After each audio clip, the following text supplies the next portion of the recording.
আসসালামু আলাইকুম। কেমন আছেন সবাই? তুহিনের বেড়িতে সকলকে স্বাগতম। আজকে আমরা ফিঞ্চ পরিচিতি নিয়ে আলাপ আলোচনা করব। আজকে আলোচনা করব ডায়মন্ড ফায়ারটেল ফিঞ্চ। এই ফিঞ্চটা অস্ট্রেলিয়ায় খুবই সুন্দর ও জনপ্রিয় একটি ফিঞ্চ পাখি। এদের শরীরের আকর্ষণীয় রং ও শান্ত স্বভাবের কারণে পাখি প্রেমীদের কাছে অনেক জনপ্রিয়। আসলে এরা আকারে প্রায় 10 থেকে 12 সেন্টিমিটার হয়ে থাকে, ওজনে প্রায় 15 থেকে 20 গ্রাম। এদের আয়ুষ্কাল সাধারণত 5 থেকে 8 বছর, যদি ভালো যত্নে আরও বেশি হয়। এদের উৎপত্তি স্থল অস্ট্রেলিয়ায়।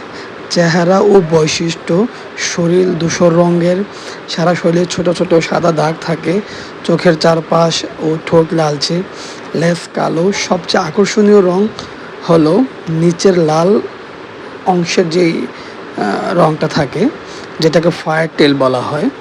শান্ত ও লাজুক প্রকৃতির, এরা জোড়ায় জোড়ায় থাকতে খুবই পছন্দ করে। অন্যান্য শান্ত ফিঞ্চের সাথে সাধারণত মানিয়ে নিতে পারে, খুব বেশি চিৎকার করে না। এদের খাদ্য তালিকায় প্রধানত থাকে হচ্ছে ফিঞ্চের যে সিড মিক্সটা আমরা ইউজ করি সেটা, তারপর মিলেট, ক্যানারি সিড। আর অতিরিক্ত খাবার হিসাবে আপনারা সফট ফুড, এগ ফুড, সবুজ শাক সবজি, পালং শাক, লেটুস, অল্প ফল ইত্যাদি। তো ক্যালসিয়ামের জন্য ক্যাটেল বোন ফিশ, আর হচ্ছে লাইভ ফুডের মধ্যে যেমন ব্রিডিং সময় ছোট পোকামাকড়, মিলওয়ার্ম ইত্যাদি দিতে পারেন, দিলে উপকার হয়। আসলে পালন পদ্ধতি: বড় ফ্লাইট কেস বা এভিয়ারি বড় ফ্লাইট কেজ হলে ভালো হয়। আর তাছাড়া এরা 16, 20, 18, 12, 18 এগুলো তো ওরা ব্রিড করে। এবারে ভালো পরিষ্কার এবং পানি সবসময় পরিষ্কার পানি দিতে হবে। ঠান্ডা বাতাস ও অতিরিক্ত গরম থেকে রক্ষা করতে হবে। তারপর প্রতিদিন সূর্যের হালকা আলো যেন ওদের গায়ে লাগে ইত্যাদি। তো ব্রিডিংয়ের জন্য সাধারণত ওরা বাসা হিসেবে ছোট বক্স বা গোল বাসা পছন্দ করে। এরা 4টি থেকে 6টি ডিম দেয়। ডিম ফুটতে প্রায় 13 থেকে 17 দিন লাগে। মা বাবা দুজনেই বাচ্চার যত্ন নেয়। এরা অনেক ক্ষেত্রে নিজেরা ডিম বাচ্চা করে, ম্যাক্সিমাম ক্ষেত্রে যদি পরিবেশ ওই রকম থাকে।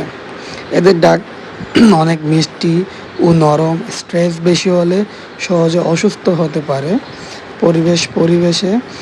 পরিচ্ছন্ন পরিবেশ খুব ভালো থাকে। মজার তথ্য হলো ডায়মন্ড ফায়ারটেল অস্ট্রেলিয়ার বন পরিবেশে ঘাসযুক্ত এলাকায় ও ঝোপে বেশি দেখা যায়। এদের সৌন্দর্যের জন্য অনেক সময় এদেরকে জুয়েল ফিঞ্চ বলেও ডাকা হয়। তো এই ফিঞ্চটি অ্যাকচুয়ালি আমার খুবই পছন্দের, যার কারণে আমি ডায়মন্ড ফায়ারটেল আমি সবচেয়ে বেশি পালন করি। তো সামনে আরও কিছু তথ্য নিয়ে হাজির হব। সবাই পাখিগুলোর জন্য দোয়া করবেন। ধন্যবাদ। আর আমার এই পেজটির সাথে, তুহিনের বেরি পেজের সাথে ফলো দিয়ে পাশে থাকবেন। আসসালামু আলাইকুম।